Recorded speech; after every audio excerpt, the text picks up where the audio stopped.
Hello everyone, welcome to Commerce Talkies network.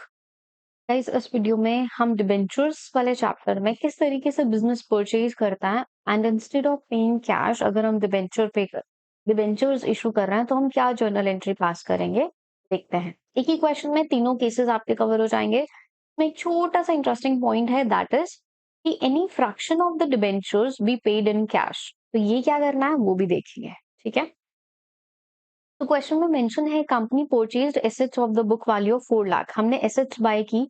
हम पहली journal entry क्या पास करेंगे? Assets account debit 4 lakh rupees हमने बाय की है। ओवर द लाइबिलिटीज, लाइबिलिटीज हमने ली है 50,000 की, तो हम मेंशन करेंगे to liabilities 50,000 from Dalal Brothers. तो हमने दलाल ब्रदर्स से ये बाय किया है। It was agreed that purchase consideration settle 380। कहा कि हम इसके बदले में 380 टोटल पे करेंगे, तो वो हमने वैल्यू मेंशन की दयाल ब्रदर्स के कॉलम।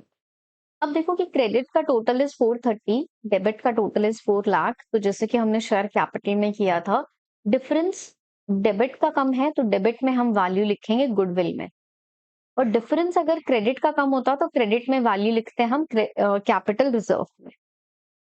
तो इस क्वेश्चन में गुडविल आएगा, तो ये फर्स्ट एंट्री बनेगी। सब क्वेश्चंस में, आई मीन सब केसेस में similar, at par, at discount, at premium में सेम एंट्री आपको प्रिपेयर करनी है। तो हमें दलाल ब्रदर्स को 380 पे करना है। इससे रिलेटेड हमें डिबेंचर्स इशू किए हैं। तो लेट्स से फर्स्ट एंट्री जब आप एट पार पे इशू करोगे तो आपकी क्या बनेगी? Dalal brothers account debit to how many percentage of debenture. तो यहाँ पे क्या गिवन है? परसेंटेज नहीं, टू डिबेंचर्स अकाउंट 3,80,000, 3,80,000। यहाँ पे एट पार में आपका कुछ भी गड़बड़ नहीं होता है। Next, at discount. अब देखो कि 10% का डिस्काउंट है। नॉर्मली हमारी एंट्री क्या बननी चाहिए? Dalal brothers account debit discount on issue of debentures debit to debentures account, right? ये एंट्री बननी चाहिए। अब वैल्यू कैसे फिल करेंगे? हमें वैल्यू फिल कैसे करनी है? Purchase consideration divide by issue price. Why issue price is 10? Because देखो 100 का डिबेंचर है और 10% इज द डिस्काउंट, तो इशू प्राइस हमारा कितना हो जाएगा? 100 माइनस 10, 90 रुपीज। ठीक है।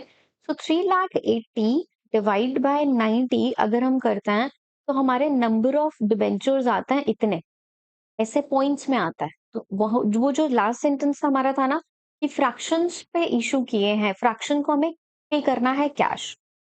देखो एक सिंपल सा फंडा समझना है। अब इसमें वैल्यू हम क्या लिखेंगे? इनटू 100। इसमें वैल्यू हम क्या लिखेंगे? Into 10, right? तो this two point this into 100 अगर हम करते हैं, हमारे पास वैल्यू क्या आती है? 4,22,222। इसमें आप क्या करोगे? इसमें आप नॉर्मली आप जो फ्रैक्शन की अमाउंट है उस फ्रैक्शन की अमाउंट को आप अलग से कैश पेमेंट करोगे। तो पता कैसे चलेगा कि कितनी फ्रैक्शन हमें लेनी है? तो देखो लास्ट में ये तो आया आपकी 100 वाली वैल्यू में। अगर आप 422.22 को 10 से मल्टीप्लाई करोगे तो आपके पास आएगा 42,000 दिस वैल्यू, राइट? 0.22। आप करो क्या कि इसमें से ये 2 रुपीज पिक कर लो, ठीक है? तो ये 2 रुपीज आप अलग से पे करना। तो जब हम अलग से पे करेंगे तो हम टू बैंक अकाउंट लिखेंगे। तो पहले हम डिस्काउंट की वैल्यू पुट करते हैं। देखो डिस्काउंट की वैल्यू में से 42,222 है ये, 42,220 हम ये पोस्ट कर लेंगे। तो मतलब ये 2.2 सिर्फ हमने यहाँ से पिक करा, ठीक है। नेक्स्ट, अब ये जो हमारी वैल्यू है, जो ये 100 के कॉलम में यहाँ पे आनी चाहिए, तो यहाँ पे आनी चाहिए, तो ये हम क्या पिक करेंगे? 4,22,200। तो मतलब कि ये पूरा का पूरा 22 हमने पिक कर लिया अलग से। तो देखो कि 22 यहाँ पे ज्यादा है और 2 यहाँ पे था, तो 22 में से 2 यहाँ का रिमेनिंग चला जाएगा, तो आपके पास कितना बचेगा? 20। तो इस तरीके से फ्रैक्शन को हमें पे करना है अलग से। तो देखो कि इनकी जो फ्रैक्शन थी, इसकी जो फ्रैक्शन थी वो हमारी 20 बचेगी, इसका 22 और इसका 2। तो 22 में से 2 माइनस गया, 20 यहाँ पे हमारा बच जाएगा। और दलाल ब्रदर्स को हमें कितना पे करना था? 3,80,000 जो उनका परचेज कंसिडरेशन था। ठीक है, तो ये थोड़ा सा इंटरेस्टिंग पॉइंट है, एक या दो बार आप प्रैक्टिस करोगे तो आपको भी क्लियर हो जाएगा। अब हम 10% प्रीमियम पे इशू करता है, तो हमारी जर्नल एंट्री क्या बनेगी? Dalal brothers account debit to debentures account to security premium. अब वैल्यू फिल करना इज इम्पोर्टेंट। तो 3,80,000 हमें पे करना है, 1110 पे हमने इशू किया।